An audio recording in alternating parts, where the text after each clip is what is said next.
संबंधित जो मार्गदर्शन है मनुष्य को, उस पर मैं बात करूं उससे पहले एक प्रार्थना।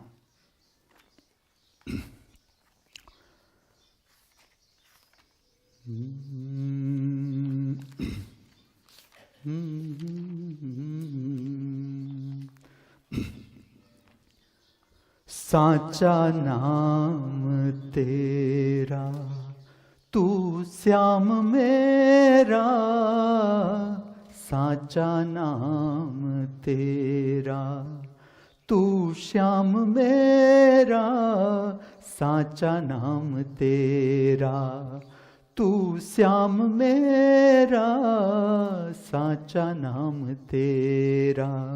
सगरा जगत है झूठा साथी, टूटे दीपक बुझ जाए बाती, हर रंग में तू संग दे है, चाहे सांझ हो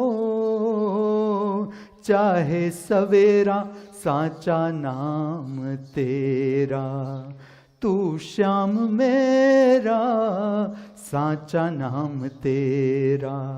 सगरा जगत है झूठा साथी, टूटे दीपक बुझ जाए बाती, हर रंग में तू संग दे है, चाहे सांझ हो चाहे सवेरा, साचा नाम तेरा। तू श्याम मेरा, साचा नाम तेरा। सगरा जगत है झूठा साथी, टूटे दीपक बुझ जाए बाती। हर रंग में तू संग दे है, चाहे सांझ हो चाहे सवेरा, साचा नाम तेरा। तू श्याम मेरा, साचा नाम तेरा। मैं तुझ में खोई रे, दूजा ना कोई रे। मैं तुझ में खोई रे, दूजा ना कोई रे। हाँ जागिया सोई रे, तू एक अपना जीवन सपना।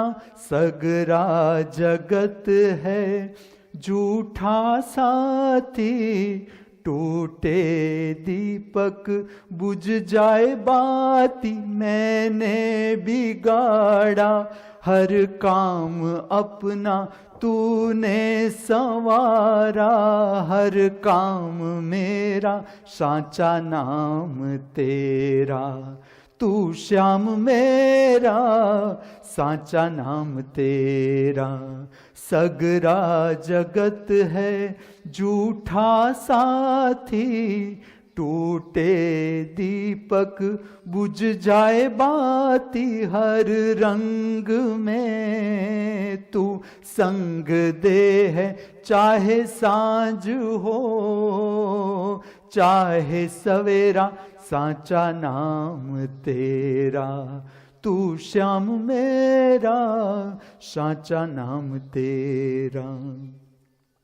दुख सुख की धारा, तू है किनारा। दुख सुख की धारा, तू है किनारा। मनमोहन प्यारा, सबका खेवैया। कृष्ण कन्हैया, सगरा जगत है झूठा साथी। टूटे दीपक बुझ जाए बाती, तोड़ के ये मन मंदिर बना लूं। मन के मंदिर में हो धाम तेरा, साचा नाम तेरा। तू श्याम मेरा, साचा नाम तेरा। सगरा जगत है झूठा साथी, टूटे दीपक बुझ जाए बाती। हर रंग में तू संग दे है, चाहे सांझ हो चाहे सवेरा, साचा नाम तेरा। तू श्याम मेरा, साचा नाम तेरा।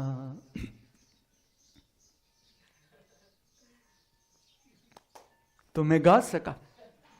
जूली फिल्म का नाम है, ये भजन उससे है। राजेश रोशन का संगीत और उषा मंगेशकर और लता मंगेशकर दो बहनों ने गाया है, तो जरूरी नहीं वो ही गाए, हम भी गा सकते हैं। ये इसमें थोड़ा इको बहुत आ रहा है, इको ठीक कर लो, ठीक कर लो। નથી થતું વધારે પડતું ઇકો।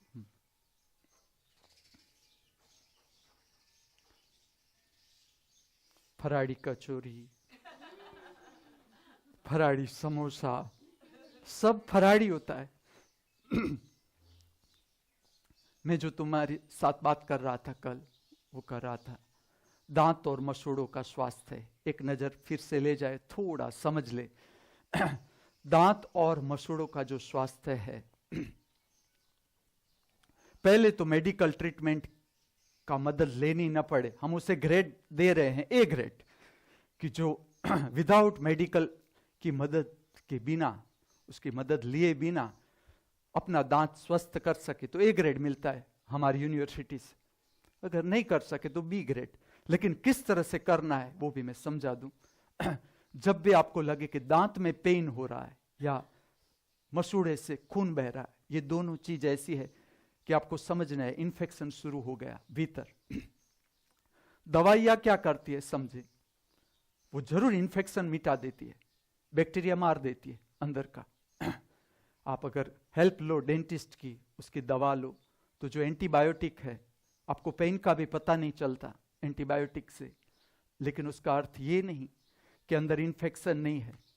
एंटीबायोटिक क्या करती है, जो पेन का हमें पता चलता है, उस नर्व का जो संवेदना जो लाती है हमारे मगज तक, उसको डाउन कर देती है ताकि हमें पता न चले पेन है। लेकिन पेन इसलिए है, देखो दांत, कुदरत कैसी है समझने जैसी बात है। कुदरत अगर दांत में पेन कर रही है तो उसका अर्थ है कि शरीर स्वयं काम करेगा दांत पर। पहले आप प्राकृतिक इलाज समझ लो कि शरीर किस तरह से इलाज करता है अपने आप जान सकते हो। जैसे आप शरीर को जानते जाओगे आपको पता चलेगा कि कितना अद्भुत मैकेनिज्म है शरीर के पास, जिसका हम कुछ उपयोग करते ही नहीं। दांत में दुखावा इसलिए शुरू हो जाता है कि अब तुम कुछ मत डालो। दुखावा है, दुखावा बता रहा है कि कुछ मत डालो। तुम जो खा रहे हो वो हैबिटवश खा रहे हो। जो ध्यान को समझना है या अंतर निरीक्षण प्रक्रिया को जो समझना है, वो इसलिए समझना है कि धीरे धीरे तुम वृत्ति से ऊपर उठो, वृत्ति तुम्हें खींच न जाए।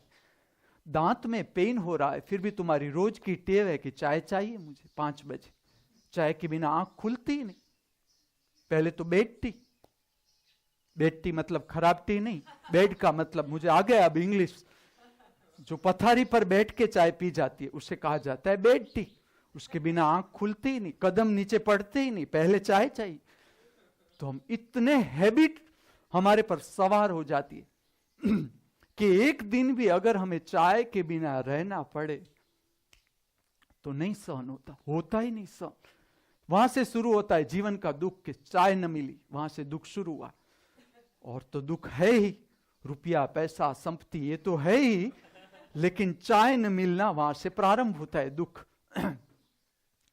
तो जो कर सकते हैं कर सकते, जो तपश्चर्या में उतरते हैं या उतरना चाहते हैं, बहुत ऐसे लोग हैं इस जगत पर, अद्भुत लोग हैं इस जगत में, उसका कुछ उपयोग नहीं। मैं तो यहां बैठे बैठे देखता हूं, अद्भुत शक्तिशाली लोग हैं इस जगत में, और उनसे ये जगत चलता है। तो मुझे लगता है ऐसे लोग हैं इस जगत पर, और जगत इतना फीका फीका, इतनी बीमारियां इस जगत में नहीं हो सकती। और ये अद्भुत लोग कई और नहीं, मेरे पास भी है जो मुझे सुन रहे हैं, सारे के सारे अद्भुत लोग हैं जो मेरे आसपास बैठे हैं। और यहां से हम शुरू करते ज्ञान का प्रचार।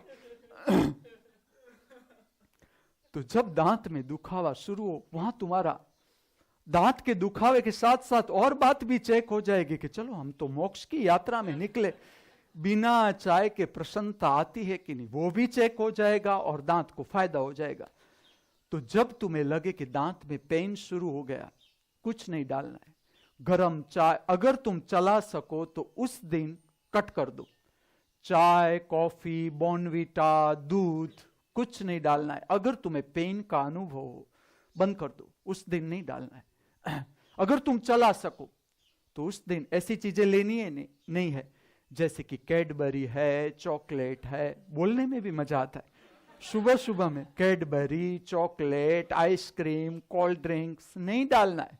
सूखी चीजें है, वगारेला, ममरा, तड़ेला, चेवड़ा, ऐसी चीजें नहीं डालनी। अगर भूख लगी है, फर्स्ट प्रेफरेंस परमात्मा को प्यारी मौसम्बी, परमात्मा का प्यारा फ्रूट एप्पल, वो डालना है। उससे काम चला लेना है और वो हेल्प करेगा। वो दांत का स्वास्थ्य जो है उसको मेंटेन करने में, या पीड़ा हो रही है तो उसमें अगर आपको भूख लगी है तो आप फल लो, और फर्स्ट प्रेफरेंस है मौसम्बी, उसके साथ लो तो एप्पल, और जूस नहीं, डायरेक्ट मौसम्बी, डायरेक्ट एप्पल, चक भरा के। कच्ची शब्द है लेकिन बहुत अच्छा शब्द है। चक मतलब मुंह को पूरा खोलो और एप्पल पर डालो पूरा, और उससे तो जब भी एप्पल हाथ में आ जाए उसका उपयोग करना है। जो हेल्थ एंड न्यूट्रिशन का संदेश है मनुष्य से कि एप्पल को अगर उपयोग करना है तो वो दातण की तरह, 2 एप्पल मिले तो एक स्टाइल में खाओ, और एक से तुम्हारे मसूड़े ठीक कर लो, तुम्हारे पेढ़े ठीक कर लो। ये दोनों में हेल्प करता है। दांत की जो इंटरनल स्वास्थ्य है, मसूड़ों का जो इंटरनल स्वास्थ्य है जो बिगड़ रहा है, तुम्हें पेन हो रहा है, और ये 2 चीज मिल जाए तो ये प्राकृतिक दवा है। अगर न मिले तो चिगम भी हेल्पफुल है। चिगम से भी दांत का स्वास्थ्य प्राप्त किया जाता है, लेकिन चिगम में जो तकलीफ है वो है इसकी मिठास, जो गले में नहीं डालनी है, क्योंकि इससे गला खराब होता है। गले के जो सूक्ष्म फाइबर है, जैसे जब तुम गाने में उतरते हो तब पता चलता है, अगर तुम स्वर का रियाज करो तब पता चलता है कि ऊपर का गीत गाना है, जिस रेंज में लता गाती है या जिस रेंज में मोहम्मद रफी गाता है या पंडित जसराज गाता है, ऐसा अगर गाना है तो गले में कितनी ताकत चाहिए, फेफड़ों में कितनी ताकत चाहिए, पेट कितना शुद्ध चाहिए, तब ऐसी आवाज निकलती है। और ये अनुभव करने जैसा है। सबको मिला है गला, तो गला शुद्ध रखना है, वैसे भी शुद्ध रखना है। ये बहुत बड़ा महत्व का चक्र है गले के आसपास, कंठ चक्र है। थायराइड ग्लैंड का स्थान है जो पूरे शरीर की मेटाबॉलिक प्रोसेस है, जिसपे शक्ति पैदा होती है, और शक्ति को मेंटेन करना, उसका जो सिक्रीशन है, थायरोक्सिन का जो सिक्रीशन है, वो पूरे शरीर की जो शक्ति की एनाबोलिज्म कैटाबोलिज्म जिसे हम कहते हैं कि जरूरत से ज्यादा शक्ति है तो उसको संचित करना शरीर में, या शरीर को शक्ति चाहिए तो शरीर को देना और विविध शक्तियों में उसको रूपांतरित करना, इस पर इसका कंट्रोल है। तो अगर गला हम ठीक नहीं रखते तो धीरे धीरे धीरे इसका सिक्रीशन पर भी असर आ सकता है। तो गले को ठीक रखना है। इसीलिए जो चिगम है वो गम्स के लिए ठीक है, लेकिन उसकी थूक पेट में नहीं उतारनी है। अगर आपको उसमें काम करना है, कुछ नहीं है आपके पास, कुछ है नहीं, तो चिगम हेल्पफुल है। मैंने मेरे दांत पर भी काम किया है कि आपके पास कुछ भी नहीं डालने को, मुंह में फल नहीं है आपके पास, तो चिगम हेल्पफुल है। ये जो सारी चीजें है, सूखी चीजें जैसे कि सुपारी है, मुखवास है, ये भी जब आपको दांत का प्रॉब्लम हो तब ये चीजें नहीं लेनी है।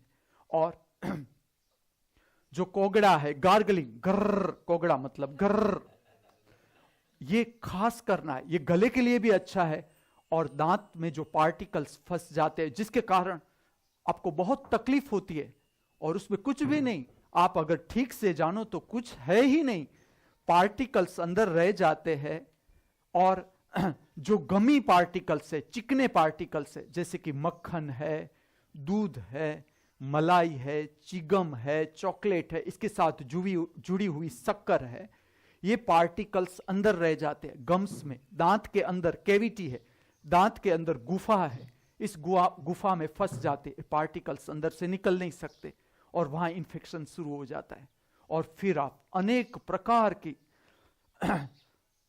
जैसे जैसे आप एनाल्जेसिक दवाइयां लेते हो, ये दवाई लेते हो, वो दवाई लेते हो, इसके कारण किडनी पर बर्डन आता है। धीरे धीरे आपका जो ऑटोमेटिक मैकेनिज्म है, सबसे पहले तो शरीर की रोग प्रतिकारक शक्ति है, जो स्कूल ऑफ हेल्थ और न्यूट्रिशन की ओर से मैं कहूं, तुम्हें मार्गदर्शन करूं, तो ये है हमारी कुदरती जो हमारे भीतर है, ये ऑटोमेटिक हमारे भीतर रोग प्रतिकारक शक्ति है। और जब कोई भी पीड़ा होती है तो वो मैकेनिज्म है, शरीर का मैकेनिज्म है। पीड़ा को समझना है, पीड़ा का दर्शन करते सीखना है, उसे हाथ में से जाने नहीं देना है। मैं इतने तक तुम्हें कहता हूं कि जिसकी बैठने का रियाज है, बैठने की जिसकी जो परिचित है, ध्यान से परिचित है, अंतर्निरीक्षण प्रक्रिया से परिचित है, या समझो कि तुम बैठ सकते हो, और बैठने का तरीका भी तुम्हें दिखाता हूं। सदा चालू करो चाइनीज या जापानीज वज्रासन, मतलब पंजों पर बैठना। उसमें पीड़ा होने दो, तुरंत खोलना नहीं है तुम्हें, पहले पीड़ा होने दो। पूरा जो पातंजलि का दृष्टिकोण है पीड़ा से परिचित करना मनुष्य को, पीड़ा तो हमारे भीतर है, पीड़ा बाहर नहीं, और पीड़ा से परिचित होना ही है। पेन, डिस्कंफर्ट, अनइजीनेस, ये तीनों को पार करना है। जिसे मोक्ष को समझना है उसे ये समझना है, पार करना है। किसको पार करना है? पेन, डिस्कंफर्ट, अनइजीनेस, जो हमें थका देते हैं, हरा देते हैं, जीवन में हमें भगा देते हैं, तो इसको समझना है। तो सबसे पहला, अगर आप जब भी बैठो, Chinese vajrasana, second is the Indian vajrasana, जिसपे पैरों को पीछे कर देना है, पंजों को पीछे करके बैठना है, और पीड़ा उसमें भी झेलो, जब पीड़ा हो पीड़ा झेलो। थर्ड इज द पद्मासन। पद्मासन दो प्रकार से, पहले लेफ्ट पैर को चढ़ाओ, फिर राइट पैर को, फिर उस पर थक जाओ, पैर को सीधा कर दो, फिर राइट को पहले चढ़ाओ, फिर लेफ्ट को।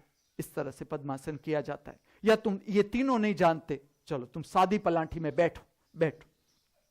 अब मैं दांत के पेन के बारे में बताऊं, या कोई भी शरीर के कोई भी हिस्से में पेन हो रहा है, तुम्हें हेडेक हो रहा है, फीवर जैसा लग रहा है, उसमें तुम्हें कैसे उसको उतारना है और कैसे निकालना है शरीर में से, देखे प्रक्रिया को किस तरह से करना है। तुम बैठे रहो, पेन ट्रांसफर हो जाएगा। समझ लो कि दांत में पेन है, तुम बैठे रहो, बैठे रहो, बैठे रहो, बैठे रहो, बैठे रहो। अब पेन नीचे पैर में शुरू हुआ, पेन, उसको बढ़ाओ, उस पेन को बढ़ाओ, जो पेन हो रहा है पैर में उसे बढ़ाओ। धीरे धीरे दांत का पेन ट्रांसफर हो जाएगा पैर में। ऐसा नहीं, दांत का कोई भी जगह पेन है, समझ लो तुम्हें शोल्डर में पेन है, तुम बैठे रहो ठीक से। कोई भी ऐसी एक स्थिति है, ये खड़े रहने से भी किया जा सकती है ये प्रक्रिया। तुम खड़े रह जाओ, खड़े रह जाओ, खड़े रह जाओ, खड़े। इतनी थकान लगने दो, इतनी थकान, पीड़ा जगाओ, अंदर से पीड़ा को जगाओ, और रोज पीड़ा को बाहर फेंकना है। रोज जिस तरह से हम मल मूत्र को बाहर फेंक देते हैं शरीर में से, ठीक से समझना है। इसी तरह रोज पेन, डिस्कंफर्ट, अनइजीनेस, पीड़ा, असुविधा, अच्छा न लगना, ये जो भाव है रोज उसे बाहर फेंकना है। ये कचरा है, उसे जमा नहीं होने देना है भीतर। वो जमा हो जाएगा तो फिर होगा डिप्रेशन, हताशा, लेटेस्ट फैशन। मनुष्य ने क्या पाया? रॉकेट में बैठा और हाथ में आया डिप्रेशन। इतनी खोजे हुई और हाथ में आए रोग। तो अब मैं तुम्हें बताता हूं किस तरह से उसमें से मुक्त हुआ जा सकता है। ये कोई बड़ी बात नहीं। बड़े रोग इसलिए जन्म लेते हैं कि तुम छोटे रोगों में से निकलना नहीं जानते। छोटे रोग होना ही नहीं चाहिए। पहले तो रोग होना ही नहीं चाहिए तुम्हारे परमिशन बिना। अगर उधरस को आना है जरूर आए, लेकिन तुम्हारी परमिशन लेकर आए कि मुझे रहना है तुम्हारे शरीर में। अगर ताव आए, अगर तुम उतने महावीर की तरह अगर तुम्हारे हृदय में करुणा है, बैक्टीरिया को मारना नहीं है, तो चाहे वो ताव फैलाए सहन करेंगे हम। लेकिन वो अपनी कॉलोनी फैलाना चाहते हैं तुम्हारे शरीर के भीतर। तुम राजी हो तो तुम्हें ताव आए, तुम्हें बुखार आए, लेकिन तुम राजी न हो तो एक भी बैक्टीरिया भीतर रहना नहीं चाहिए। ये तुम्हारे हाथ में। हेडेक, और ये कहता ही रहूंगा, headache and fever not the disease, symptoms. गड़बड़ है भीतर कुछ, और गड़बड़ कहां होगी तुम्हें पता है? पेट में। गड़बड़ का स्थान है जहां से प्रारंभ होता है दुख, वो है पेट। सारे दुख की जड़ हमारे पेट में। कि जब भी हताशा आती है, निराशा आती है, अच्छा नहीं लगता, हम कोथड़ा भर देते, खा लेते हैं, और फिर वही खोराक दारू की तरह काम करता है। जिस तरह से काजू का दारू काम करता है, इसी तरह से ये दारू ही बन जाता है हमारे भीतर। जो हम जरूरत से ज्यादा खा जाते वो दारू बन जाता है, नशा हो जाता है, निद्रा में चले जाते हैं, मूर्छा में चले जाते हैं। अच्छा लगता है थोड़ी देर, जो दुख का अनुभव था उसमें से हम रिलीफ मिलती है, लेकिन कब तक? फिर वो दारू नीचे उतर आएगा। भोजन का दारू था जो अल्कोहल, भोजन में से भी अल्कोहल ही बनता है। जरूरत से ज्यादा हम भोजन लेते हैं और जो नींद जैसा लगता है। मैं खुद बायोकेमिस्ट्री का स्टूडेंट था, तो मैं जानता हूं कि किस तरह से डाइजेशन होगा, तो वो आखिर में अल्कोहल ही बनाएगा और तुम निद्रा में चले जाओगे, मूर्छा में चले जाओगे। मैं तुम्हें जो मैकेनिज्म बताता हूं, पेन को ट्रांसफर करना किस तरह से हो सकता है, ये हो सकता है और हेल्पफुल है। कोई भी बीमारी हो, पहले तो अगर आप ठीक से बैठना शुरू करोगे, बीमारी आएगी ही नहीं। ये पहला संकेत है ठीक से बैठने का, कि ठीक से अगर बैठना शुरू करोगे, खाली तुम शरीर की स्थिति जिसमें रीढ़ को सीधे रखना है, चेहरे को सीधा रखना है, ठीक से बैठना शुरू करोगे, बीमारी आएगी ही नहीं। और बीमारी आएगी तुम्हें संवेदनाओं से पता चलता है। बीमारी डायरेक्ट हेडेक मैक्सिमम नहीं हो जाता, डायरेक्ट बुखार मैक्सिमम नहीं हो जाता, डायरेक्ट उधरस नहीं आ सकती तुम्हें, डायरेक्ट मैक्सिमम नहीं आ सकती, तुम्हें शुरू हो जाती है उधरस, धीरे धीरे पता चलता है कि गले में कुछ खर्राटी हो रही है। फिर भी हमारा जो मन है वो इस तरह का साइकिल है, और मन की शक्ति तुम जानते हो, ट्रेमेंडस एनर्जी है, ट्रेमेंडस एनर्जी मन के पास। समझ लो कि तुमने 3 महीना अस्त व्यस्त जीवन जिया है और तुम्हारे भीतर बुखार शुरू हुआ और तुम कंट्रोल करना चाहते हो, कंट्रोल नहीं होगा मन, क्योंकि शक्ति मन को मिली हुई है। तो वो तो इस तरह से चलेगा, इस तरह से कि तुम्हें बुखार शुरू हो रहा है और तुम 3 महीना छाछ पी है या दही पिया है, उसी दिन भी तुम्हें दही और छाछ चाहिए। मन इस तरह से मांगेगा कि नहीं, दही और छाछ चाहिए। बच्चों को भी इस तरह से ट्रेन करना है। जो मेरे पास आ रहे हैं माँ बाप, मैं देखता हूं बच्चे इस तरह से ट्रेन होने चाहिए कि किस तरह से कोई भी जगह हो उसका, अगर उसमें आप जाओ तो बच्चा हर जगह पर रहना चाहिए। अभी से उसकी ट्रेनिंग ये हो। माँ बाप के पास इतना दृष्टिकोण चाहिए कि कोई भी जगह हो, कैसा भी खाना हो, बच्चा रहना चाहिए। मैं ऐसा कहता हूं क्योंकि जीवन आप सबने देखा है, अनुभव किया है कि जीवन सब में से पसार होगा। ऐसा नहीं कि जो अब्जोपति है वो दुख में से नहीं निकला, वो भी ऐसे ही दुखों में से निकला है और निकलता ही है, कोई बचता नहीं। या तो बच्चों को अभी से ऐसा ट्रेन करना है कि अगर अभी से आप ट्रेन करते जाओगे तो उसका जीवन बहुत सुगम हो जाएगा। पहला जो 25 साल है, जो भारत का दृष्टिकोण है एजुकेशन का, वो एजुकेशन का दृष्टिकोण है कि पहला जो 25 साल है बच्चों को बराबर ट्रेन करो। हर एक परिस्थिति में से हंसते हंसते कैसे निकला जा सकता है, कोई भी परिस्थिति हो उसमें कैसे हंसते हंसते निकला जा सकता है, लाइट किया जा सकता है परिस्थिति को पार किया जा सकता है, ये सिखाना है बच्चों को। और जो बच्चे आ ही रहे यहां ठहर सकते, जो बच्चा यहां 3 दिन पार कर जा सकता है बिना टीवी के, वीडियो गेम के, प्राकृतिक लाइट में, यहाँ का जो रूटीन है उसमें वो अगर निकल रहा है, 3 दिन उसका पूरा हो रहा है, 72 आवर्स अगर वो पूरा कर रहा है, तो आप उसे ऐसा वैसा मत समझना। उसके पास ट्रेमेंडस एनर्जी है। अगर उसको आप समझना शुरू करोगे, आप अपने पर भी काम करते जाओ ताकि आपको पता चले कि किस तरह से बच्चों का ब्रॉटअप करना है। खाली आप उसके कैडबरी खिलाते रहोगे, बाहर का जो जंक फूड है उसे खिलाते रहोगे, तुम ऐसा मत समझना कि तुम उसे प्रेम कर रहे हो, तुम उसकी तबीयत बिगाड़ दोगे। खिलाओ जरूर, मैं नहीं कहता कि तुम न खिलाओ, वो भी करवाओ, उसे वो प्रेम भी करो, लेकिन उसके साथ साथ उसे ज्ञान भी दो कि जो मौसम भी है वो स्वास्थ्य के लिए अच्छी है, तो तुम्हें ये खाना है। ब्रेड बटर भी दो, लेकिन 7 दिन ब्रेड बटर मत दो, चीज बटर ब्रेड के साथ मत दो 7 दिन, दो तो 1 आध दिन।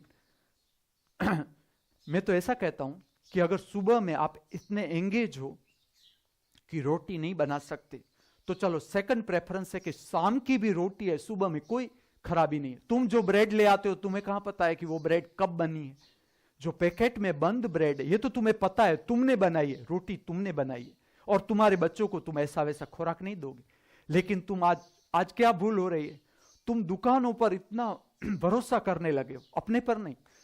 शाम की बनाई हुई रोटी तुम सुबह में खाते हो, कोई गलती नहीं, चलो कोई खराब नहीं है, सेकंड प्रेफरेंस है। अगर सुबह में आप नहीं बना सकते, तुम्हारे बच्चे की स्कूल सुबह में 6 बजे उसे जाना है, 7 बजे उसे जाना है, तुम्हारे ऊपर इतना काम का बर्डन है, तुम नहीं बना सकते हो नाश्ता, तो सबको जानना है कि शाम की रोटी ज्यादा अच्छी है, क्योंकि वो गेहूं की रोटी है, आंत को बिगाड़ेगी नहीं।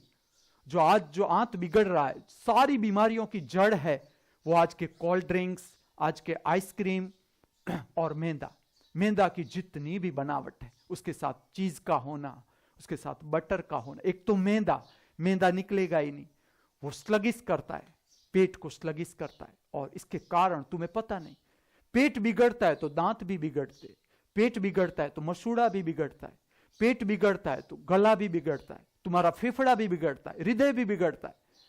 ये सब आंत के साथ जुड़े हुए ऑर्गन्स है। पूरा का पूरा शरीर जो जुड़ा है वो आंत के साथ जुड़ा है। तो ये समझना है कि बच्चों को ट्रेन करो पहले से ठीक। जब तक मार्गदर्शन नहीं था तब तक ठीक था, लेकिन जब तुम्हारे जीवन में मार्गदर्शन आना शुरू हुआ, तुम जरा देखो, तुम थोड़े कदम चल के देखो कि तुम परम स्वास्थ्य प्राप्त करते जाते हो कि नहीं। तुम्हारा घर, तुम जो संसार में रहते हो, जिस घर में तुम रहते हो, बीमारी आनी ही नहीं चाहिए। छोटा सा बच्चा को भी पता होना चाहिए, यह ज्ञान उसे भी होना चाहिए कि सर्दी अगर हुई है तो मुझे आज भोजन नहीं लेना है, आज छोड़ देना है, एक समय का भोजन मुझे छोड़ देना है।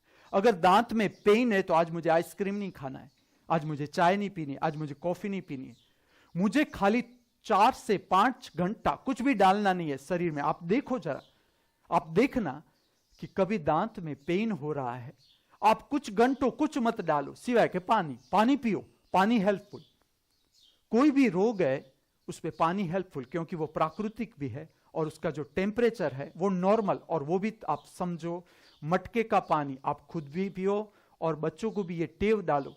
फ्रिज का पानी जर्रा भी अच्छा नहीं, कोई भी दृष्टि से ये वैज्ञानिक बात नहीं है, पेट को बिगाड़ेगा, पेट के सारे सिक्रेशन बंद कर देगा, लीवर पर बर्डन आता है, लीवर का फंक्शन बंद कर देता है। जो कोल्ड ड्रिंक्स है या फ्रिज का जो पानी आप गर्मी में से आके डायरेक्ट पानी पीते हो, और वो भी ऐसे धड़ धड़ धड़ धड़ पानी पी रहे हो, प्लास्टिक की बोतलों में रखा हुआ पानी, बिल्कुल अवैज्ञानिक। तुम मटका का उपयोग करो और उसकी जो ठंडक होती है वो तृप्त करती है शरीर को। देखना जरा, आप फ्रिज का पानी पियो और मटके का पानी पियो, जब आप शांति, थोड़ी शांति रखोगे तो आपको पता चलेगा कि जो तृप्ति मटके के पानी में से मिलती है वो किसी में से नहीं मिल सकती, वो मिल ही नहीं सकती, क्योंकि ये प्रकृति से जुड़ी हुई बात है। जो तालाब है, सरिता है, नदी है, दरिया है, पानी का संपर्क मिट्टी से है। जहां जहां पानी है, पानी की शक्ति मिट्टी से है। तुमने मिट्टी निकाल दी, पानी में शक्ति न रही, चाहे तुम कितना ही मिनरल वाटर कहो। मैं तुम्हें कहता हूं कुछ नहीं है मिनरल वाटर में। बोतल में जैसे तुमने पानी डाला, 24 आवर्स में पानी की एनर्जी जीरो, कुछ भी नहीं है। तुम्हारी लेबोरेटरी चेकिंग कुछ भी नहीं है। तुम्हारा लेवल ऊपर उठाओ, मनुष्य का लेवल ऊपर उठेगा तो लेबोरेटरी का लेवल ऊपर उठेगा।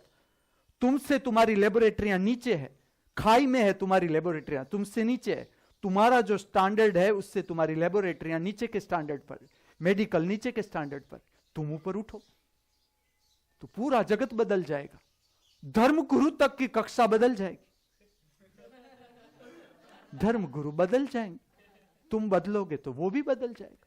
कोई धर्मगुरु को गालियां देने की जरूरत नहीं। प्रजा को समझना है कि तुम चुनते हो। अबज भगत हो कहां से गए? ऐसा कोई गुरु अबज भगत नहीं जान सकेगी ये गुरु जमीन खा रहा है। ये अबज भगत जब तक हुए तब तो कोई नहीं जान सका, इतने मूर्छा में थे। प्रजा जिम्मेदार है, गुरु नहीं। तुमने गलत चुना, तुमने प्रोत्साहन दिया तो गुरु ऊपर चढ़ गए। तुम प्रोत्साहन ले लो, गुरु नीचे आ जाएगा। प्रजा को अपना स्टैंडर्ड बढ़ाना है, मेडिकल नहीं रहेगा। चलो, जो इतना तो समझो, जो काले पूंठे वाली चौपड़ी है, यमराज का रंग काला कपड़ा पहनकर आता है। मेडिकल की सारी चौपड़ियां काले कपड़ों में रोग का अभ्यास है। रोग का अभ्यास नहीं, स्वास्थ्य का अनुभव है। जीवन रोग का अभ्यास करने के लिए नहीं है। पहले तो रोग होना ही नहीं चाहिए, लेकिन हो गया तो ऐसा समझना है कि हमारा ग्रेड बी आ गया, मनुष्य का ग्रेड बी। और इतने महारोग तो होने ही नहीं चाहिए। तुम्हें संभल ही जाना है, छोटे छोटे रोगों में संभल जाना है। सर्दी है, उधरस है, प्रतिदिन तुम्हें स्वास्थ्य को मेंटेन करना है। प्रतिदिन जिस तरह से तुम कैसे चलते हो तुम देखते हो कि गिर न जाए शरीर। जब तुम आसन सीखते हो तो आसन में सीखते हो कि शीर्षासन को किस तरह से मेंटेन करना है। तो इसी तरह से तुम्हें शरीर को समझना है कि शरीर को बीमारी लागू नहीं पड़नी चाहिए और डायरेक्ट बड़ी बीमारियां नहीं आती है। तुम छोटी बीमारी में बैलेंस करना सीखो। ये तुम्हारा बैलेंस है, ये तुम्हारी साधना है कि तुम्हें दांत में से खून बह रहा है और तुम चाय पी रहे हो, नहीं पीनी। और तुम देखो कि तुम शरीर जो काम कर रहा है, ऑटोमेटिक मैकेनिज्म है शरीर का कि कहीं भी पेन है, कहीं भी पेन, मैं तुम्हें कहूं, मैंने मेरा क्रैक विदाउट मेडिकल हेल्प मटाया है। क्रैक जुड़ जाता है, क्रैक अपने आप जुड़ जाता है, कोई बड़ी बात नहीं। सारे प्राणी ऐसे ही सांध लेते हैं, अपनी हड्डी को ऐसे ही सांध लेते। और प्राणियों के पास पेन को बेयर करने की, जो पीड़ा है उसको सहन करने की शक्ति ज्यादा है मनुष्य से। उल्टा होना चाहिए। हमारे पास सब अनुभव है, हम प्राणी योनि पार करके आ रहे हैं, तो हमारे पास उनके अनुभव है, हम भूल गए। हमने मैं ऐसा कहता हूं कि बंगले में जो व्यक्ति रहता है जरूर रहे। मैं तो दो ही वर्ग चाहता हूं, अमीर और परम अमीर। इस पृथ्वी पर गरीबी रहनी ही नहीं चाहिए। गरीबी अज्ञान है, हर मनुष्य का अज्ञान है, इसके कारण इतनी गरीबी है। गरीबी रहनी ही नहीं चाहिए। लेकिन मैं तुम्हें ऐसा कहता हूं, बंगले में से कोई व्यक्ति निकले, कार खाली चमकनी नहीं चाहिए, तुम्हारा मुंह मेकअप से नहीं चमकना चाहिए। विदाउट मेकअप तुम्हारे मुंह से प्रकाश आना चाहिए, और स्वास्थ्य का प्रकाश। बंगले में अगर तुम रहते हो कि तुम पहुंच गए बंगले तक, तो बंगले का उपयोग करो। तुम क्रिएटिव उपयोग हो सकता है बंगले का। बंगले में अगर तुम्हारे पास जगह है, तुम्हारे पास जगह है, तो एक मिट्टी का एक खड्डा करवाओ, वहां उसमें रेत डालो, ताकि तुम नहीं, पड़ोसी के बच्चे भी आए और वहां द्वंद्व युद्ध सीखे, कबड्डी खेले। बच्चों को आज ये सीखना है। खाली गणित, एलजिब्रा, ज्योमेट्री से कुछ नहीं होगा, जीवन नहीं उठेगा ऊपर। शरीर को ठीक करना है। तो अगर तुम्हारे पास बंगला है, आंगन है, तो ऐसे 3 कम से कम सिंगल बार, डबल बार और आड़ी सीढ़ी न खाओ। चलो, अगर तुम बंगला बना सकते हो इतना बड़ा, तो आंगन में तुम्हारे पास एक खड्डा चाहिए जिसमें रेत हो। क्योंकि जो रेती है, कभी भी आप नदी किनारे जाओ, यहां मेरे पास आओ, तो मैं तो तुम्हारे लिए बनवा ही रहा हूं। जो रेत में जहां भी डलवा रहा हूं, रेत का खड्डा है, उस पर ठीक से समझो। जब तुम एक्सरसाइज करके थक जाओ, तुम उल्टा सो जाओ, उल्टा पेट के बल पर। पहले लेफ्ट हैंड साइड में वाम कुक्षी जिसे कहते हैं योग की भाषा में, वाम मतलब डाबी बाजू। डाबी बाजू सोकर तुम्हारी सांस उच्छ्वास नॉर्मल कर लो, और उसके बाद शरीर को उल्टा घुमा दो। पेट के बल पर रिलैक्स करो शरीर को सुबह में। इस तरह से रिलैक्स करने से तुम्हारी मानसिक जो तनाव है, तुम्हारे सर पर जो तनाव है, मानसिक मेंटल स्ट्रेस है तुम्हारे पर, जो बच्चों पर भी आज हम डाल रहे हैं एजुकेशन का स्ट्रेस, तो उसे सिखाना है। जब भी आप उसे नदी किनारे घुमाने ले जाओ या दरिया किनारे उसे ले जाओ, और उसकी रेत है, प्राकृतिक रेत है, देखना इतना है कि जब बाहर की जगह पर जाओ, खाली देख लो कि स्वच्छ है कि नहीं। क्योंकि आज इतना प्रदूषण है, हर जगह इतना प्रदूषण है कि ठीक से आपको देख लेना है कि ये जो रेत है वो ठीक तो है, प्रदूषण रहित तो है। लेकिन ऐसी रेत मिल जाए कहीं भी, तो आप उल्टा सो के रिलैक्स करो शरीर को। और मैं टाइम भी दिखाऊं कि कितना तक करना है। तो जब तक आपकी क्षमता है, जब तक आपको अच्छा लगे, उल्टा सोकर अच्छा लगे, आपकी क्षमता है, जिस तरह हम बैठते हैं उस तरह से आप उल्टा सो, तो वो स्वास्थ्य को भी अच्छा करता है। लेकिन ये बात समझ लिए कि डायरेक्ट उल्टा नहीं सोना है, पहले एक्सरसाइज करनी है। जिस तरह से आज मैं तुम्हें walking, fast walking, jogging, running, fast running, jumping, high jumping, उस प्रक्रियाओं में से लेकर आया, फिर आपको पहले लेफ्ट हैंड साइड और बाद में पेट के बल पर उल्टा सो जाना है। तो इससे जो मानसिक स्ट्रेस है वो भी कम हो जाता है। शारीरिक तल पर हम देखें तो सारे ऑर्गन्स है, इंपॉर्टेंट ऑर्गन सब इंपॉर्टेंट है, लेकिन जो हार्ट है, किडनी है, जब तुम उल्टा सोते हो, क्योंकि रात भर हमने सीधा सो के विश्राम किया है, तो जो विश्राम हमने कर लिया 7-8 घंटे, हमारा शरीर इस तरह से ही पड़ा रहा, उससे बहुत इंपॉर्टेंस नहीं देना है, उस पोज को बहुत इंपॉर्टेंस नहीं देना है, क्योंकि उसमें से शरीर को निकाल ले लिया।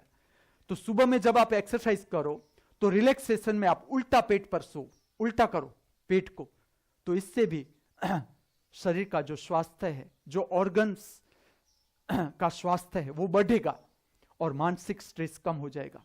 जो बच्चे हैं वो भी जो ऐसी वैसी चीजें मांगते हैं, सुबह से लेकर शाम तक रोते हैं, तुम्हें हैरान करते, उसका और कोई कारण नहीं, उसका इतना ही कारण, बच्चों के पास ट्रेमेंडस एनर्जी है, ट्रेमेंडस एनर्जी, और उसका उपयोग कुछ भी नहीं।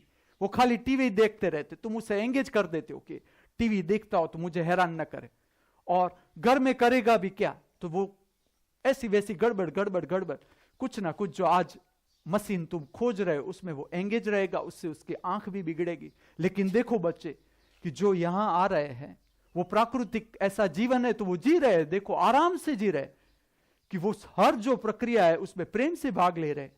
तो ऐसी जगह पर जब तुम चले जाओ तो बच्चों के पास से पूरा काम करवाओ, उसे सुबह में एक्सरसाइज करवाओ, थकाओ, उसका शरीर थकाओ, तो वो ऐसी वैसी जो तूफान है उसके जो मिस्चीवियस वर्किंग करता है वो सारे बंद हो जाएंगे, धीरे धीरे बंद हो जाएगी। उसकी जो शरारत है उसको बदलो, एक्सरसाइज में बदलो, उसे दौड़ने ले जाओ, खुद भी दौड़ो, खुद भी चलो। शिवानी दौड़ेगी तो उसे पता चलेगा, हिम्मत आ जाएगी उसे कि हाँ मैं दौड़ सकती हूं, तो मेरा बच्चा भी दौड़ सकता है, गिर भी सकती हूं तो वो भी गिर सकता है। गिरने से कोई डरना नहीं है बच्चों को। मैं तो जो द्वंद्व युद्ध की एक प्रक्रिया है उसमें मैं कहता हूं बड़ों को भी धीरे धीरे गिरना सीखना है, लेकिन तुम कई दिनों से गिरे नहीं हो, अपने को संभाले हुए, इसलिए जरा गिरना की कला सीखनी है। डायरेक्ट गिरोगे तो हड्डी टूटेगी, लेकिन गिरने की कला सीख जाओगे तो हड्डी कभी नहीं टूटेगी, और हड्डी की टूटने की बारी आएगी उससे पहले तुम शरीर से ऊपर चले जाओगे। यही तो कला सीखनी है, सीखना ही यही है कि हमें जीवन भर ऐसा नहीं होना चाहिए कि जीवन भर हम पानी पूरी मांगते रहे, अंतिम श्वास में पानी पूरी नहीं मांगनी है, चक्रासन करना है, लेटेस्ट फैशन, पथारी पर नहीं मरना है। हमें ऐसा जीवन खोजना है कि स्वस्थ, अगर हम जीवन जिए तो स्वस्थ मृत्यु प्राप्त हो सकती है। कि ऐसा क्यों कि हमारा हार्ट बीमार हो तभी हम मरे, क्या हम स्वस्थ नहीं मर सकते? स्वस्थ जिएंगे तो स्वस्थ मरेंगे। पूरा सिंपल सूत्र है कि अगर आप स्वस्थता को महत्व दोगे तो तुम्हारे जीवन में स्वस्थता बढ़ेगी। देखो तुमने ध्यान ही नहीं दिया है शरीर पर, डायरेक्ट तुम मोक्ष की बात करने लगे, परम मोक्ष की, परमात्मा को प्राप्त करने की। परमात्मा हंसता है कि मैं तेरे शरीर में बैठा हूं, तू कभी मुझे मिलने भी नहीं आया और तू बात कर रहा है कि कल कुछ होगा। कल कुछ नहीं होगा, आज ही दौड़ना है, जॉगिंग आज ही करना है, जंप आज ही करना है, स्ट्रेचिंग आज ही करना है, बेंडिंग आज ही करना है, आसन आज ही सीखना है और करना है, और कोई बड़ी बात नहीं, तुम करते जाओ। कितना अद्भुत रहस्य है, तुम खाली बैठना शुरू करो, खाली तुम्हें कुछ पता नहीं कि क्या धर्म है, क्या अध्यात्म है, तुम खाली बैठना शुरू करो। तुम जो जानते हो शुरू करो, चलो तुम गलत करो, तुम्हें नहीं आता है प्राणायाम फिर भी करो चालू, चलो तुम्हारे पास सच्चा मार्गदर्शन आ जाएगा। मैं तुम्हें गारंटी देता हूं, चलो गारंटी कार्ड देता हूं, चलो तुम कि तुम्हारे पास सच्चा मार्गदर्शन आ जाएगा। कोई नॉक करेगा तुम्हारा डोर कि इस तरह से प्राणायाम किया जाता है, लेकिन करना है। तो जो मैं उस बात पर था, मैं भूला नहीं कि पेन ट्रांसफर हो सकता है। मैंने तो बहुत ऐसे अनुभव किए कि कई जो एक्यूप्रेशर है, पूरी ट्रीटमेंट आप देखो, एक्यूपंक्चर है, इतनी सोए जोर से घुमाते, हमें शोल्डर में पेन है, वो पैर में पेन सोए डालता है। मैं तुम्हें विज्ञान कहूं, कुछ भी नहीं, पेन को ट्रांसफर करना है उधर। जो एक्यूप्रेशर चलते हैं, डिग्रियां बड़ी बड़ी होती है, आप जाते हो तो गंभीर करते, बड़े बड़े नाम लेते हो, एक्यूप्रेशर जानना चाहते हैं, लेकिन उसका विज्ञान मैं तुम्हें कहता हूं कुछ भी नहीं। सारी की सारी ट्रीटमेंट मैं कहता हूं, पूरा ज्ञान का भंडार तुम स्वयं हो। चलो तुम स्वयं हो, मैं तुम्हें जो विस्तार देता हूं, मैं जब भी, चलो मैं एक ऑर्गन लूंगा, समझो कि आंख, मैं तुम्हें बताऊंगा कि आंख के आसन, तुम्हें लगेगा कि कान में भी यही आसन दिखाए, आंख में भी यही दिखा रहे, कमर में भी यही दिखा रहे, दिखाऊंगा, एक्सरसाइज बताऊंगा, क्योंकि ज्ञान विस्तार है। मुझे समझ चाहिए तुम्हारे पास, तुम्हारी इंटरनल समझ चाहिए मुझे ऐसा नहीं कि मैं कहूं और तुम मान लो, मुझे नहीं चाहिए वो। मुझे ये चाहिए तुम हर एक साइंटिस्ट हो मेरे लिए, तुम काम करोगे, तुम स्वास्थ्य के साइंटिस्ट, रोग के नहीं। रोग नहीं चाहिए बापा, रोग तो बहुत है, उसके डॉक्टर तक काफी हो चुके, मुझे वो जर्रा भी बात ही नहीं। मनुष्य के साथ डॉक्टर का संबंध, मुझे चाहिए ऐसे साइंटिस्ट कि जो मुझे ऐसे अब वर्किंग चाहिए मनुष्य का जो जीवन है उस पर, और सब कर सकते सब। ऐसा नहीं कि इसके लिए तुम्हें ट्रिगोनोमेट्री करनी होगी या साइंस समझना होगा, रात को जागना होगा, बेहोशी में तुम्हें गोखना होगा, तब तुम कोई परीक्षा लेगा, कोई तुम्हें मार्ग देगा, कोई अब्जों रुपयों का तुम डोनेशन दोगे तब तुम्हें लंदन की कोई कॉलेज में एडमिशन मिलेगा। नहीं चाहिए। मैं तुम्हें ऐसी संस्था बनाने को कहता हूं कि जो हर एक बच्चा सीख सके। स्वास्थ्य का ज्ञान है, ये रोग का ज्ञान थोड़ा है। और स्वास्थ्य का ज्ञान तो बढ़ना चाहता है, वो ऐसा नहीं संकुचित के पहले रुपया भरो तो तुम्हें ज्ञान देता हूं। रुपयों से उसका न लेना न देना। जब तुम आनंद का अनुभव करते हो, तुमने अगर कभी जाना है कि गले लगाकर क्या प्राप्त किया जा सकता है, कितना आनंद आता है, तुम नहीं देखोगे कि पहले तुम रुपया भरो फिर मैं तुम्हें ज्ञान देता हूं। ज्ञान को रुपया से कोई, ये अज्ञान है। ज्ञान हर एक को जानना है। छोटी से छोटी व्यक्ति को पता होना चाहिए, उम्र में जो छोटी है उसे भी पता होना चाहिए कि ये टेटू कुमार बड़ा हो रहा है और छींक खाए तो वो मौसम्बी मांगे, मम्मी मौसम्बी। ये ज्ञान है और इसको मैं बढ़ाना चाहता हूं। और तुम मेरे साइंटिस्ट हो, तुम्हें उस पर काम करना है। और मुर्दों का नोंदवाना नहीं है कि मेरा मुर्दा मेडिकल कॉलेज में डाल देना, ना बापा। तुम जीते जी काम करो अपने शरीर पर, तुम स्वयं काम करो शरीर पर। तुम्हारा शरीर कोई काट कूट के क्या खोजेगा? इतने ही ऑर्गन्स है, उसमें करोगे क्या? कितने सालों से तुम काटते आए हो, कोई और ग्लैंड तो मिली नहीं। हाँ, बिगड़ी हुई ग्लैंड मिलती है कि इसकी ग्लैंड थी, इसके बदले इसकी और एडवांस ग्लैंड है, बिगड़ी हुई है, इसका शरीर और बिगड़ा हुआ है, एडवांस है। ऐसा क्या इसमें से कुछ नहीं मिलेगा। शरीर मर ही गया, जो जीने वाला था सम्राट वो छोड़ के चला ही गया, वो कोई और रथ में सवार होगा। तो वो जब सवार है उसका तुम स्वागत करो सुबह में कि जो जीवन आया, आज का दिन मिला। आज का दिन खोना नहीं है, आज का दिन पूरा प्रेम से जीना है। ये तो कला है धर्म की। लेकिन अभी जो मैं बात कर रहा हूं वो है पेन को ट्रांसफर किया जाता है। और एक्यूप्रेशर पंक्चर कुछ भी नहीं तुम कर सकते हो। तुम एक्यूप्रेशर पंक्चर, तुम खाली जापानीज वज्रासन सीखो। और जो तड़िया में पेन हो रहा है, पांव का जो तड़िया है उसमें तुम्हें जलन लगेगी, जलन लगाओ और लगाओ, सारे सेंटर एक्टिव हो जाएंगे, तुम्हारे सारे सेंटर। लेकिन यह बात जरूर सच है कि ये जो तुम्हारे पग के तड़िए है, तड़िए तो समझते हो? हाँ। तो पांव के जो तड़िए है उसमें तुम जलन पैदा करोगे तो ये सारे रूट है, वो किसी ना किसी ऑर्गन के साथ इसका संबंध है, इसका सेंटर है, सबका सेंटर। वो भी तुम जान सकते हो, कोई बड़ी बात नहीं। तुम अपने शरीर से परिचित होना शुरू करो, शरीर को प्रज्वलित करना शुरू करो, शरीर को योग्य एक्सरसाइज देना शुरू करो। और ये जो तुम्हें दिखा रहा हूं, तुम बैठने का ढंग सीखो तो तुम्हारी पीड़ा जो है ट्रांसफर हो सकती है। तुम्हें दांत में पेन है, तुम बैठ जाओ, पद्मासन लगाकर बैठ जाओ। पद्मासन में इतनी पीड़ा होगी कि तुम भूल जाओगे कि पीड़ा थी कहां, दांत में थी कि गले में थी। तुम बुखार उतार सकते हो, मैंने उतारा है। पहले तो बुखार उतने तक पहुंचना ही नहीं चाहिए। और ये जो सीजन है आप देखो जरा, मेरे पास थोड़े दिन रहो और फिर जाओ संसार में। मैरिज की सीजन, चांदला लिखवाते, भीतर का भाव देखना कि 101 दिया है, 501 दिया है, 1001 दिया है, सोने की प्रेजेंट दी है, तो भाव रहेगा कि जितने भोजन से पहले भी पान खा जाते हैं, भोजन के बाद भी पान खा जाते हैं। मैंने भी किया है। तो जो लग्न के समारोह है देखो जरा हॉस्पिटल, और अब तो आ रहा है, अब तो डॉक्टरों की सीजन आ रही है।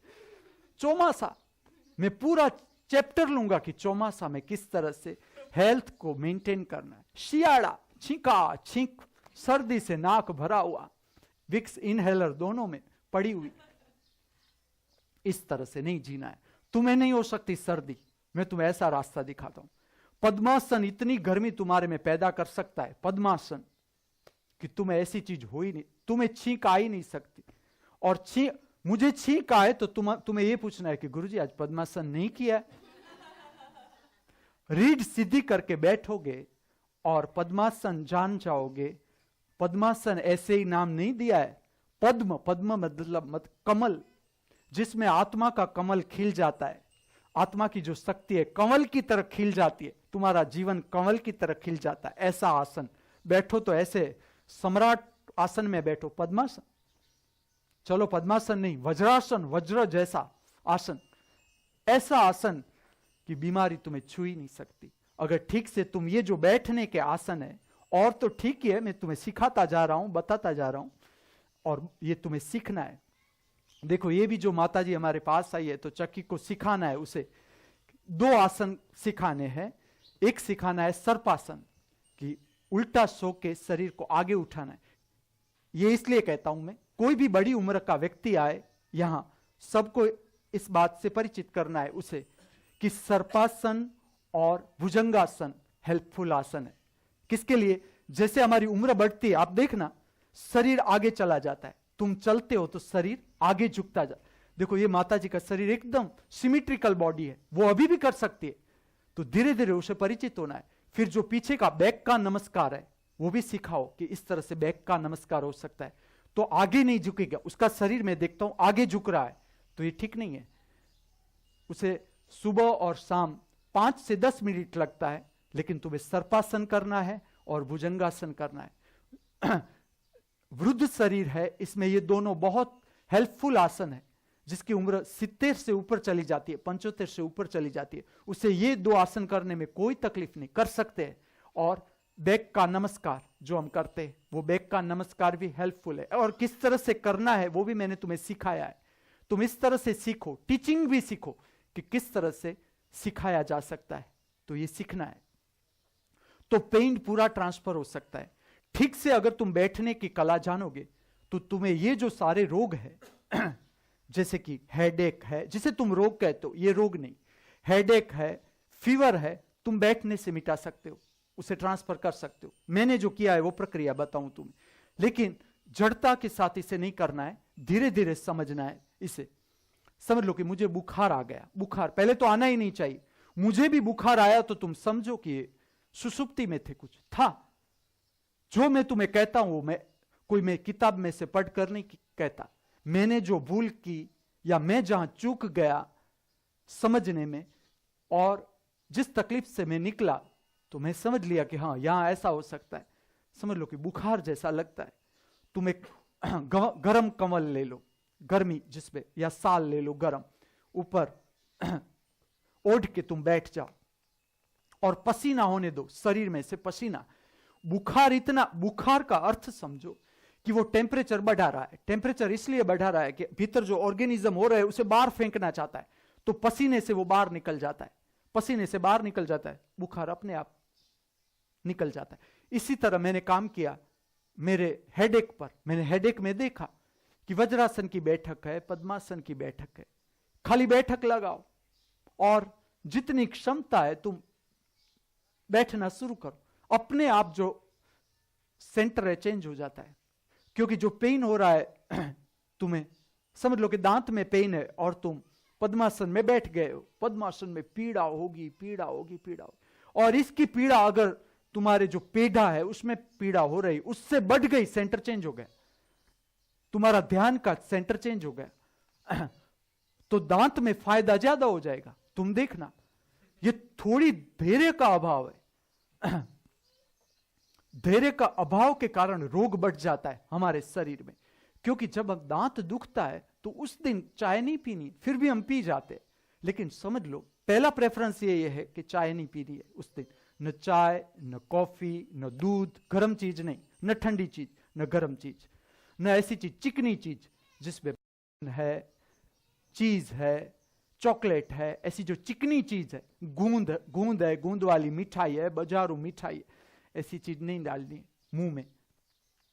लेकिन समझ लो कि तुम चाय बिना नहीं चला सकते, कॉफी बिना नहीं चला सकते, तो उसे नॉर्मल टेम्परेचर पर ले आओ और ये समझो कि आप जितना नॉर्मल टेम्परेचर वाली चाय पियोगे, अति गर्म नहीं, गर्म जरूर पियो लेकिन इतनी गर्म नहीं कि वो तुम्हारे दांत को बिगाड़ दे। अति गर्म नहीं डालना या अति ठंडा नहीं, उसे नॉर्मल टेम्परेचर पर लाना सीखो, या नॉर्मल टेम्परेचर से थोड़ा 5-7 डिग्री ऊपर हो, ठीक है, लेकिन ऐसी चाय को मुंह में डालो ताकि वो जो मसूड़ा है उसे खराब नहीं करेगी या दांत को खराब नहीं करेगी, ऐसी चाय कॉफी। और इसके बाद थोड़ा टेम्परेचर नॉर्मल होने के बाद कोगड़ा छोड़ना नहीं है, नहीं तो इसके कारण तुम्हारे दांत बिगड़ जाते। दांत का स्वास्थ्य है कि मैं तुम्हें बात करता हूं, तब तुम्हें मैं एक बात कहूं कि मेरा एक दांत ऐसा था कि जो 1 डिग्री उसकी बेंडिंग वो पूरा हिल ही गया था। अब हिल ही गया था, और हिल कैसे गया था वो भी मैं तुम्हें कहूं कि वो थोड़ा थोड़ा हिल रहा था। और उसमें ऐसी चीज कभी कभी आ जाती है, समझ लो कि मैं मौसम्बी खा रहा हूं तो मौसम्बी का बीज जो स्पेस है दांत की, जो दांत हिल रहा है उसके अंदर चला गया तो वो ज्यादा धक्का मारता है उसे। तो ऐसे कहीं मेरी भूल हो गई या अपने आप हो गया कि ऐसे अपने आप तो नहीं होता है। चीकू खा रहा हूं, शिष्यों को छोड़कर अकेला गुरु चीकू खा रहा है, तब होता है। ये कब होता है तो मैं गुरु का रहस्य कहता हूं। तुम्हें छोड़कर अगर मैं मैंगो खा रहा हूं, एक नहीं 10-10, तो उसकी गोटली लग जाती है दांत में, तो दांत को हिला जाती है। लेकिन मैं तुम्हें कहूं कि मैंने इतनी बार मेरे दांत को मेंटेन किया, मेरा एक दांत जो आगे का दांत निकला उससे पहले मैंने कितनी बार ऐसी स्थिति आ गई कि मैंने दांत को पूरा खोड़ दिया अंदर, और कोई उसमें बड़ी ट्रीटमेंट नहीं। एप्पल, जब भी एप्पल आए तुम चक भराओ उसे, चक शब्द मतलब बटका भराओ, बटका भरा के खाओ। फल को बटका भरा के खाओ, मौसम्बी को डायरेक्ट खाओ और पूरे मुंह में घुमाओ, पूरे मुंह में ग्राइंडर की तरह एक एक कोना चाहिए। और वैसे भी जब भी तुम खाओ, तुम स्वाद ले रहे हो, स्वाद के पीछे तो सब कोई दीवाना होता है, तो कौर को पूरे पूरे मुंह में चबाओ। इतना जो तमाकू बढ़ रहा है इस पृथ्वी पर, लोग खा रहे। राजू भाई गोंडलिया, कोई भी काम हो जरा आ जाओ हमारे पास, हम कर सकते हैं। राजू भाई गोंडलिया मुंह में तमाकू, पूरा मुंह, दांत के बीच बीच ब्राउन कलर का लाइनिंग होता है। इतने सारे तमाकू बढ़ रहे हैं, इतने सारे सुपारी चबा रहे युवान, मुंह हंसे, लाल रंग के दांत, ब्राउन कलर के दांत, काले रंग के, अद्भुत रंग के जो दांत बन रहे हैं युवानों के, नहीं बन सकते। तंबाकू के प्रति तुम्हें आकर्षण नहीं हो सकता। तुम ठीक से चबाना सीखो कि किस तरह से खाया जाता है। तुम भोजन के लिए इतना कमाते हो सुबह से शाम, लेकिन भोजन करने के लिए टाइम है ही नहीं तुम्हारे पास। अगर तुम ठीक से चबाने की कला सीखोगे, तंबाकू अपने आप निकल जाएगा। कोई तुम्हें मंत्र करने की जरूरत नहीं होगी कि उस बाबा को मिलकर आए, वो काला धागा बांध दे गले में, तब हमारा तंबाकू छूटेगा। कोई जरूरी नहीं। तंबाकू इसलिए चल रहा है कि तुम्हारा टेंशन है। तुम्हारा टेंशन, तुम कौर चबाओ, भोजन का कौर खाली चबाओ, तुम्हारा मानसिक टेंशन चला जाएगा। जितना तुम जल्दी खाओगे, झड़प से खाओगे, तुम्हारे भीतर विचार बनेंगे, हावी होंगे, खाली बनेंगे नहीं, बर्डन करेंगे तुम्हारे पर। पेट गड़बड़ तो विचार गड़बड़। पेट जितना शांत आरामदायक पचाता है, चकली को आल्प्रोक्स लेने की जरूरत नहीं पड़ी। चकली का बच्चा मर गया, चलो तो चकली को कहां लेनी पड़ी। अर्पिता के तो दोनों बच्चे हैं, बहू के साथ है, फिर भी वो ले रहे। उसका कारण है उसे भोजन किस तरह से। चकली को देखो आप, जो भी जल्दी भोजन कर रहा है, तो हमारी यूनिवर्सिटी की जो हाई रैंकर है, गोल्ड मेडलिस्ट है, वो चकली है खाने में, कि किस तरह से खाना चाहिए। तो शिवानी को उसके पास बैठना है, क्योंकि वो उसके ससुर के पास बैठेगी तो उसका भी बीड़ी पीने का मन होता है। वो इसलिए होता है कि तुम कौर चबाते नहीं, एक्सरसाइज करते नहीं, सांस जाती ही नहीं, शुद्ध सांस फेफड़ों में जाती नहीं, तो लगता है कि चलो सिगरेट पिए। सांस ठीक से एक्सरसाइज करो, नहीं रह सकती सिगरेट। अगर ठीक से एक्सरसाइज करते हो और निंजा को बीड़ी पीने की इच्छा हो रही है, तो समझो अभी सांस की एक्सरसाइज जो उम्र के अनुसार होनी चाहिए, क्योंकि रहता बुढ़ों के साथ है। अब मैं दौड़ता हूं इस तरह से, वो दौड़ेगा तो उसके शरीर के लिए इतना दौड़ काफी नहीं है, उसे तो दौड़ लगानी है। पूरा जो वाड़ी का राउंड है वो पूरा एक दौड़ में खत्म होना चाहिए। मुकेश है, बबलू है, ये जो है उन लोगों की दौड़, निंजा है, हमारा पीटी टीचर है, इतने लंबे लंबे पांव, उत्तर दक्षिण को साथ जोड़े ऐसे पांव, तो वो मेरे जैसे चले तो उसके फेफड़े को कोई फायदा नहीं हो सकता। उसको तो पूरी प्रगाढ़ता से दौड़ना है। मैं तुम्हें ये कहता हूं कि ठीक से चबाना सीखोगे, तंबाकू छूट जाएगी।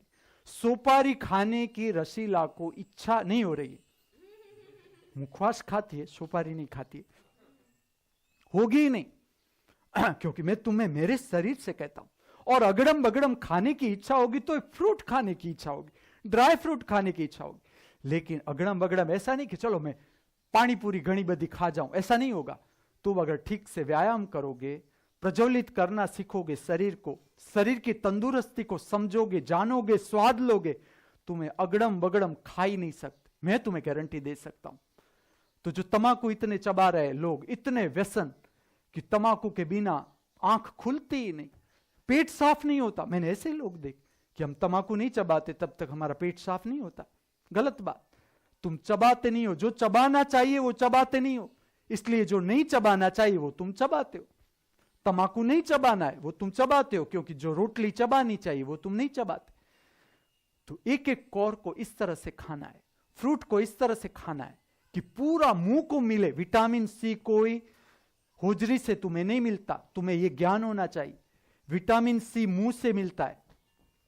और कैसी बात है, शरीर ये तो मैं अलग अलग ऑर्गन लेकर तुम्हें समझ दे रहा हूं स्वास्थ्य की, बाकी कैसी बात है मैं तुम्हें कहता हूं। आगे मैं एक टॉपिक लूंगा, जैसे कि मौसम्बी, खाली टॉपिक का नाम ही मौसम्बी। मौसम्बी कहां कहां जुड़ी है देखो मैं तुम्हें इस तरह से कहता हूं कि खाली समझ लो कि तुम्हें दांत के लिए तुम एप्पल चबा रहे हो, चबाओ, पहले तो चबाओ। फ्रूट जूस बिल्कुल अवैज्ञानिक, फ्रूट जूस में कोई विटामिन सी नहीं। तुम होटलों में इतने रुपये देकर तुम जूस पीते हो, उसमें कुछ भी नहीं, और वो भी साकर, बिल्कुल गलत। फ्रूट में कोई आर्टिफिशियल साकर डालो ही मत, तुम्हारी हेल्थ के लिए डेंजरस। वो कफ भी बढ़ाएगी, तुम्हारा फेफड़ा भी वीक करेगी वो शक्कर। नेचुरल शक्कर खाना सीखो, नेचुरल शक्कर। चाय में जो शक्कर जाती है, कॉफी में जो शक्कर जाती है, इनफ, उससे ज्यादा शक्कर को नहीं छूना है। या यहां जो हम पूनम अमास में लड्डू बनाते हैं वो खा जाओ, बाकी 15 दिन के बीच नेचुरल शुगर लेनी है। जब फ्रूट आए, फ्रूट नेचुरल लो। समझो आप कि मैं मेरे दांत के लिए एप्पल खा रहा हूं। अब विटामिन सी डायरेक्ट कांटेक्ट करता है पेड़ों से, डायरेक्ट मुंह से विटामिन सी हेल्प करता है। विटामिन सी का स्थान है मुंह। तुम्हारा जो मुंह है उसमें से विटामिन सी मिलता है शरीर के ऑर्गन को। बेटा शैलेश, इस तरह से वर्तन नहीं होना चाहिए इसका। अब ये इतना छोटा नहीं, स्कूल में वो इस तरह से नहीं कर सकता तो यहां भी नहीं कर सकता। शांति से बैठो, नहीं तो खेलने चले जाओ। खेलने जाना है तुम्हें, हाँ तो बैठो शांति से। समझ लो कि आप एप्पल चबा रहे हो और एप्पल का विटामिन सी है, वो तुम्हारा खाली पेढ़े को नहीं मिलता। जब तुम काम कर रहे हो दांत पर, तुम्हारी आंख उसी वक्त स्वस्थ हो जाती है, आंख को विटामिन सी मिलता है उसी वक्त। तुम्हारे फेफड़े को उसी वक्त विटामिन सी मिलता है ब्लड में से डायरेक्ट।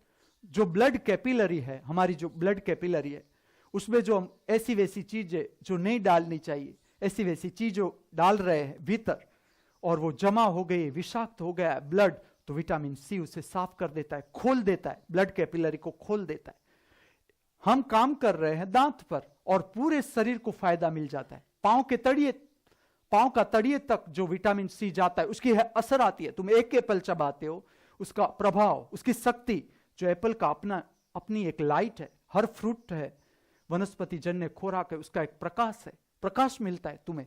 तुम ठीक से जब तुम स्वास्थ्य को प्राप्त करते हो, जो अब मैं चैप्टर पर आ रहा हूं वो है चमड़ी, स्किन। जो कल से तुम्हारे साथ बात कर रहा हूं वो कर रहा हूं स्किन।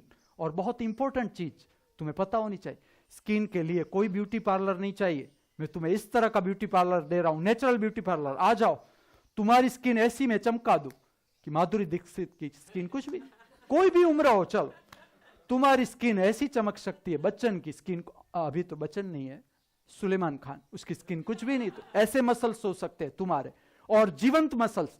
ऐसा नहीं कि तुम दारू पियो तब सो रात को, या नींद की गोली लो 10-15 तब तुम्हें नींद आए ना, नहीं आ सकती। तुम खाली स्वास्थ्य को जानो, ये नेचुरल चीज है, वो अपने आप तुम्हारा स्वास्थ्य अच्छा हो सकता है। तो विटामिन सी इस तरह से शरीर को मिलता है कि तुम करते हो दांत की ट्रीटमेंट और पूरे organs, get 1 and 100 will be free. 1000 will be free, पूरा शरीर स्वस्थ हो जा सकता है। तो मुझे लगता है आज इतनी बकवास काफी है। अब देखो, बकवास मैंने की है तो मैं ओम शांति शांति बोलूंगा, तुम्हें नहीं बोलना है। तुम खाली सुनो मैं किस तरह से बोलता हूं, तुम खाली सुनो ओम शांति शांति शांति किस तरह से बोलना है। लेक्चर के बाद तुमने नहीं दिया है, तुमने सुना है।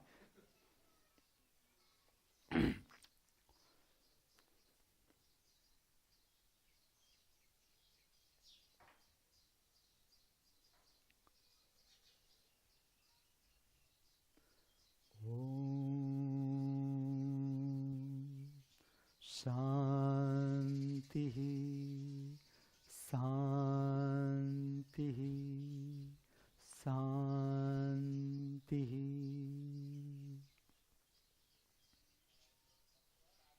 हम सब सदा हमारे भीतर परम स्वास्थ्य का अनुभव करते रहे। हम सब सदा हमारे बाहर परम स्वास्थ्य का अनुभव करते रहे।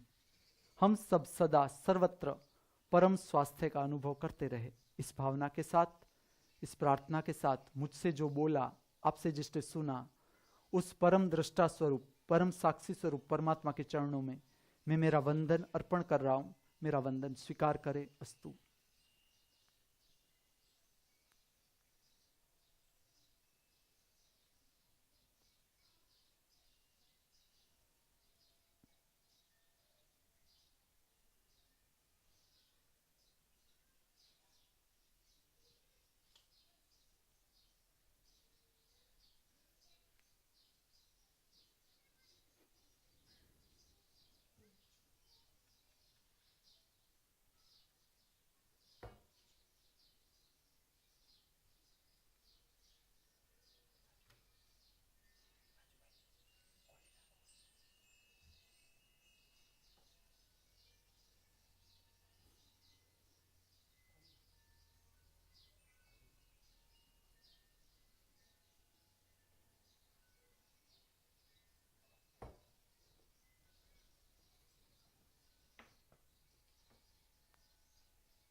रुक जाना नहीं तू कहीं हार के, कांटों पे चल के मिलेंगे साए बहार के। रुक जाना नहीं तू कहीं हार के, कांटों पे चल के मिलेंगे साए बहार के। ओ राही ओ राही ओ राही ओ राही ओ राही ओ राही ओ राही ओ राही।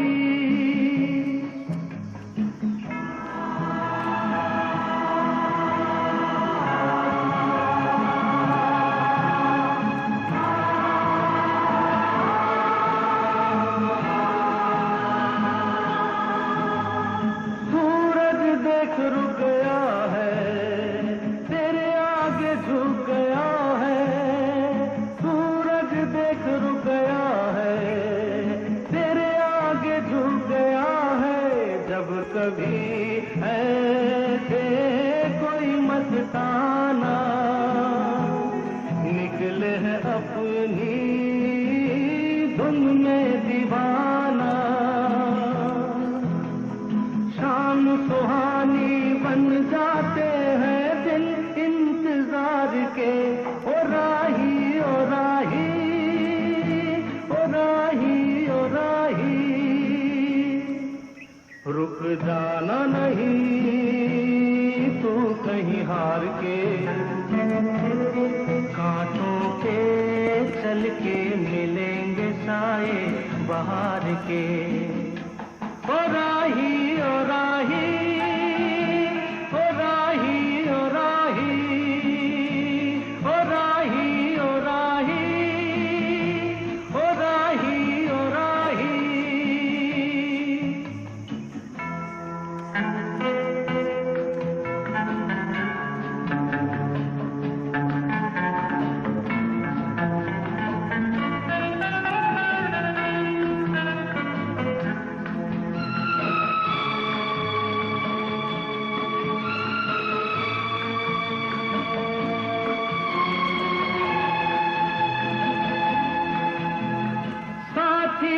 कारवां है ये तेरा इम्तिहान है, साथी न कारवां है ये तेरा इम्तिहान है। यूं ही चला चल दिल के सहारे, करती है मंजिल तुझको इशारे। देख कहीं कोई रोक नहीं ले तुझको पुकार के। ओ राही ओ राही ओ राही ओ राही, रुक जाना नहीं तू कहीं हार के, कांटों पे चल के मिलेंगे साए बहार के। ओ राही ओ राही ओ राही ओ राही ओ राही ओ राही ओ राही ओ राही।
जाना नहीं तू कहीं हार के, कांटों पे चल के मिलेंगे साए बहार के। ओ राही ओ राही ओ राही ओ राही ओ राही ओ राही ओ राही ओ राही।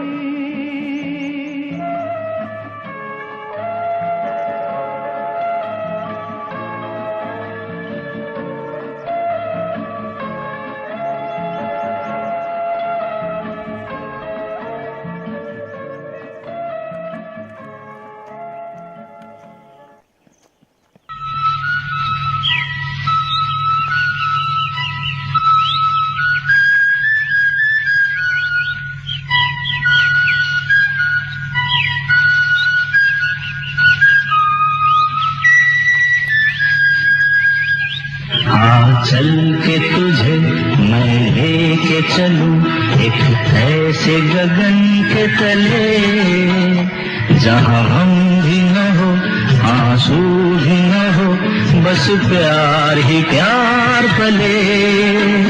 हाँ चल के तुझे मैं लेके चलूं एक ऐसे गगन के तले, जहां हम भी न हो आंसू भी न हो, बस प्यार ही प्यार पले। एक ऐसे गगन के तले।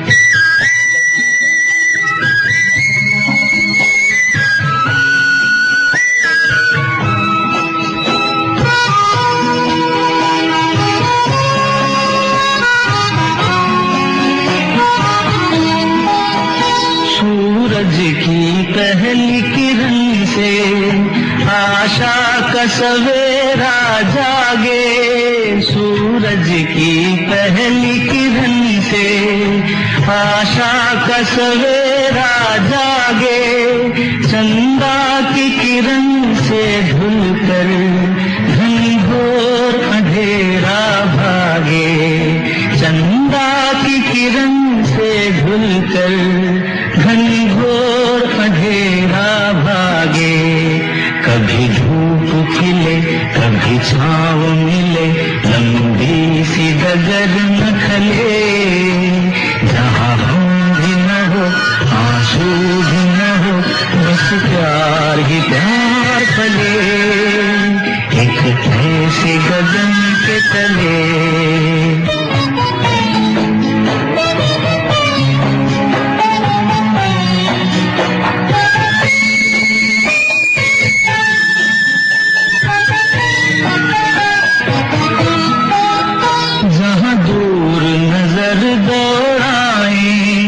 आजाद गगन लहराए लहराए, जहाँ दूर नजर दौड़ाए, आजाद गगन लहराए, जहाँ रंग बिरंगे पंछी आशा का संदेशा लाए, जहाँ रंग बिरंगे पंछी आशा का संदेशा लाए।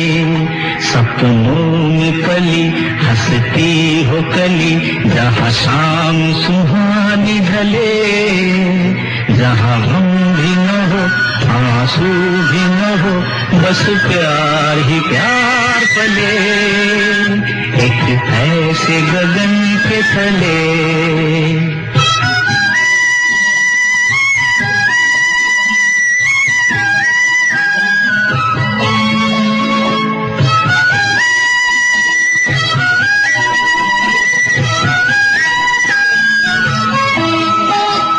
सपनों के ऐसे जहां में, जहां प्यार ही प्यार खिला हो, हम जाके वहां खो जाएं, शिकवा न कोई गिला हो, कहीं बैर न हो कोई गैर न हो, सब मिल के यूं चलते चले, जहां हम भी न हो आंसू भी न हो, बस प्यार ही प्यार पले। आ चल के तुझे मैं लेके चलूं एक ऐसे गगन के तले, जहाँ हम भी न हो आंसू भी न हो, बस प्यार ही प्यार पले। एक ऐसे गगन के तले, एक ऐसे गगन के तले। सूरज की पहली किरण से आशा का सवेरा जागे, चंदा की किरण से ढलकर घनघोर अंधेरा भागे, कभी धूप खिले कभी छाँव मिले, लंबी सी डगर न खले, जहाँ हम भी न हो आंसू भी न हो, बस प्यार ही प्यार पले। एक ऐसे गगन के तले।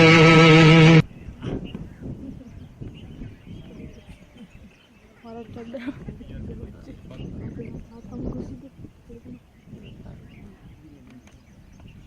निंजा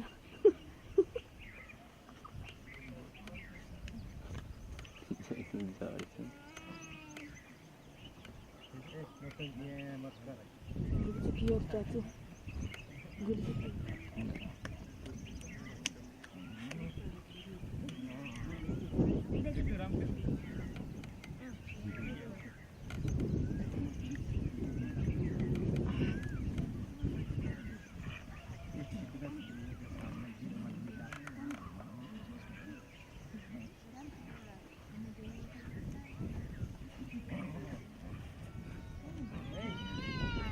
શૈલેષ દોડ્યો નથી ને અમને જ જોઈને સંતોષ માને ચાલવા ગયો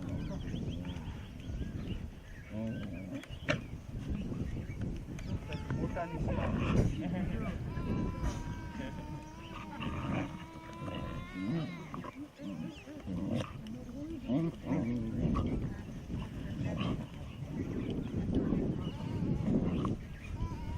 રોવડાવજો ડરજે નહીં રોવે તો આજ સરસ રોકાઈ ગયા બસ પછી એ રીતે ત્રણ દિવસ રોકું